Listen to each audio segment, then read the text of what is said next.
Waking up on the roadside. I went to Cliff's dressing room, and next door the sign said Sir Paul McCartney, and I was like, "Oh my God, I'm gonna see him. I'm gonna meet him."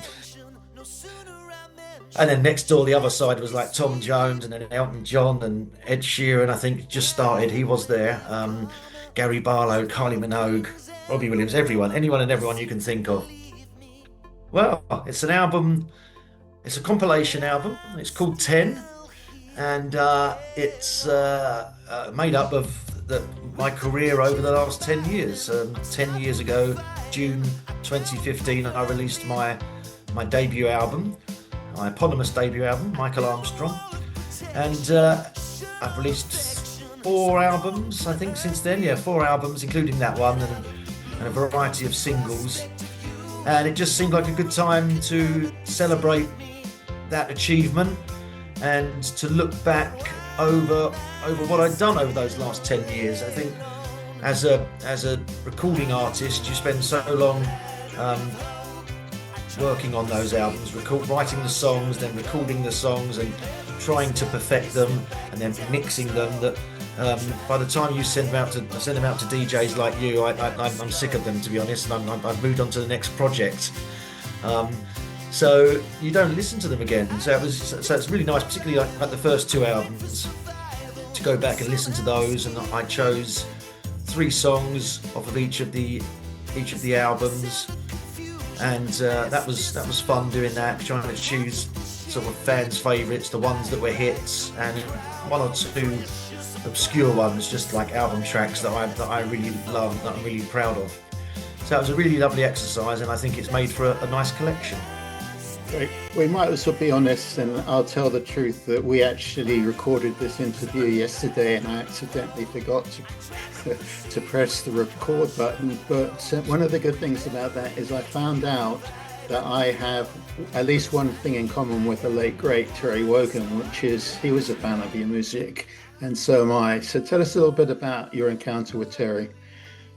Oh, bless you. It was the first single from that first album was a track called "The Radio Years," and Terry Wogan picked it up on his BBC Radio 2 morning show, a Sunday morning show, and I was informed, or my manager Lisa was informed, that by the producer that he was going to play it on this particular Sunday. And so I got my whole family, my parents and my kids and wife and that, we all sat around the radio on Sunday waiting for him to play the song. And I think the show was 3 hours long, and for 3 hours we sat there, and he didn't play the song, and I was beginning to get a bit dejected and think that by the end of the programme I'd been misinformed. But thankfully the very, very last song he played, he announced, and here's a brand new song from a new artist called Michael Armstrong. It's called "The Radio Years," and he played the song. And he then played it for the next 3 or 4 weeks on the Radio 2 Sunday morning show, and then invited me in for a live session. So I went in and played that song and another song from that first album called "Allentown." So it was really kind, and it was wonderful to meet him. It was like your granddad, really. He always. I found out when I went for the session that every week he brought in, on his way to the show, he'd stop at the baker's and buy cakes and buns and things for everyone.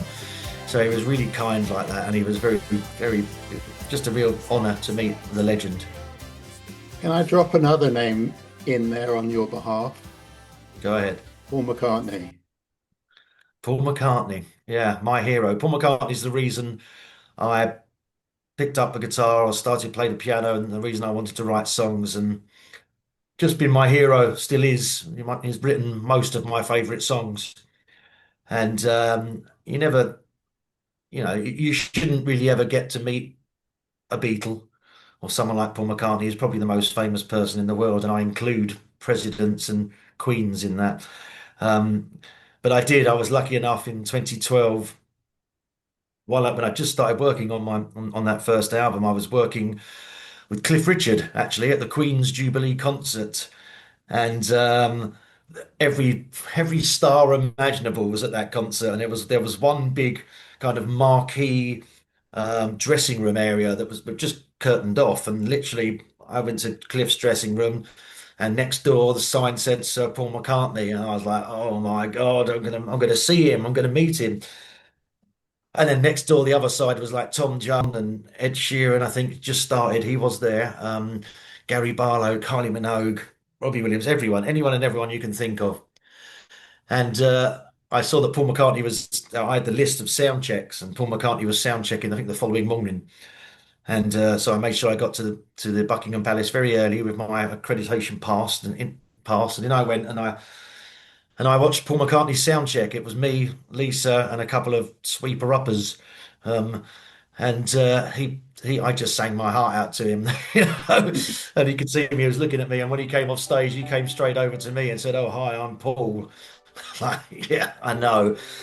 And yeah, I got to hang out with him for the rest of the. I mean, I got to hang out with him. I followed him around like a lost puppy dog for the next 2 days, and he was kind enough to not shoo me away. He was very humble, and yeah, probably one of the greatest experiences I've ever had.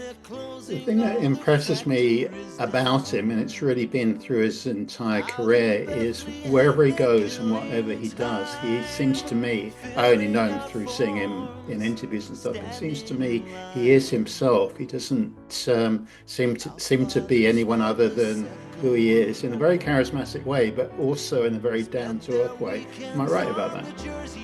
100%, yeah. I mean, it was just amazing. There were a couple of incidents which I mean, I can remember every single moment I was with him. If I close my eyes, I can remember every little lift of the head and every little eyebrow. It's etched in my brain. But there was a point when Elton John was having a tea party in the afternoon. This was on the rehearsals day, the day before the concert. And so Cliff was going off with Elton John. Everyone was going to Elton John's party, I think probably for an AIDS charity or something. And off they all went, and McCartney was standing there. And I said to you're not going to the Elton John's party? He said, no, that's not my kind of thing. I'm going home for my tea. I just thought that was such a northern and down to earth thing to say. And then the other moment was when, on the actual day of the concert, everyone had been away, and he came back and he walked into the dressing area, and he had his grandson. He was holding his grandson's hand, who was maybe 8 or 9, I guess. And the grandson spotted Tom Jones, and he was, Grandad, it's Tom Jones. And McCartney was like, yeah, do you want to meet him? You know, I just thought, your granddad Paul McCartney, but this little kid was just so impressed to see Tom Jones, I think because he was on The Voice at the time. And that just showed to me that he was just a normal guy. He was a normal granddad, you know, to this little kid. He wasn't the superstar Paul McCartney. You know, the kids were more impressed by everyone else around him, and I loved that. Well, let's come back to the present and also the future. Really, what does the future hold for Mike Armstrong now? Well, still, I'm continue to write. I say this album is a compilation album, so it's given me a little bit of a break. But all the time, I continue to write and I continue to record. I expect I'll have a new single coming out in the autumn if I manage to finish it. That's quite well underway at the moment. The other musicians have actually just sent me their parts this morning, so I should be working on that over the next few hours and the next few days and changing that around a bit, so that's exciting. And I've got a whole bunch of new songs waiting to be recorded for a new album, so we're working on those too. Long time ago I interviewed Ray Laidlaw from Lindisfarne, and he's probably at that point in his 70s or early 70s, something like that. And I thought about it, and I asked him a little bit about his life, and he told me he had an allotment. And I'm thinking to myself, is this rock and roll the most rock and roll thing you could be, or is it the least rock and roll? And at the time I thought, well, it's probably the least rock and roll, so I teased him a little bit. But looking back now, I think that is really rock and roll. That at that age he had an allotment. So I'm just wondering, what's the most rock and roll thing you've ever done, and the least rock and roll thing that we can now make cool? Now no one's ever asked me that question before, David. Oh goodness, the most rock and roll things I probably couldn't talk about. I've done it all, I'm afraid. Pretty much most things you can think of. I don't know, the least rock and roll. I know I'm actually a very homely person. You know, I love nothing more than being at home and having a drink in my local pub. And I've got three sons, and they're all grown up now. So and they come over there with me, you know. And I genuinely have a pipe, a cardigan, and slippers, and I'm most comfortable with those three things. I don't have my pipe with me now; it's in the other room. But so that's probably the least rock and roll: pipe, cardigan, and slippers, and sitting there watching the television. And most rock and roll is, you know, everything else that I get up to. Most rock and roll is you met Paul McCartney. That's pretty rock and roll. Yeah, that's pretty rock and roll. Yeah, Yeah. yeah. I've met quite a few people, but I guess yes, yeah, you don't get much bigger than you don't get any bigger than Paul McCartney, do you? No.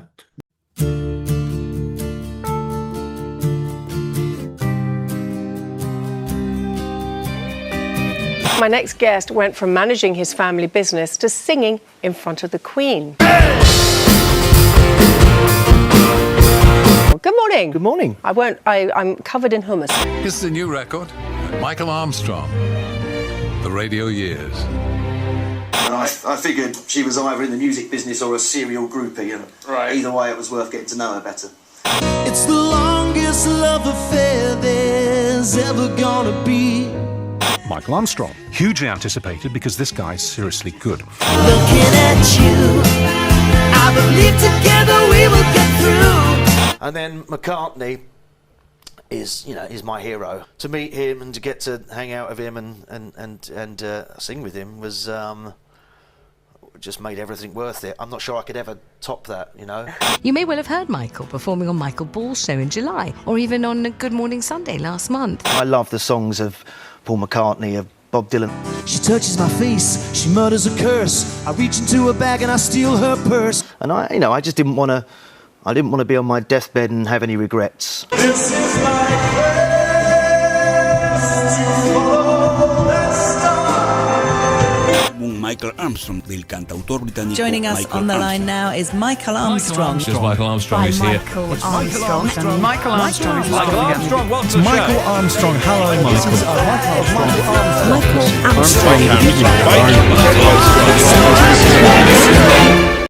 Great song, great song. Well, that's a good song. Look at my team applauding. That is very good. I Right, mean, this is very really, kind. really good. Honestly, I've never heard that before, and I was hooked. Oh, Michael, beautiful. Thank you so much. Absolutely beautiful. Honestly, the response to you coming into the show, before you've even said a word,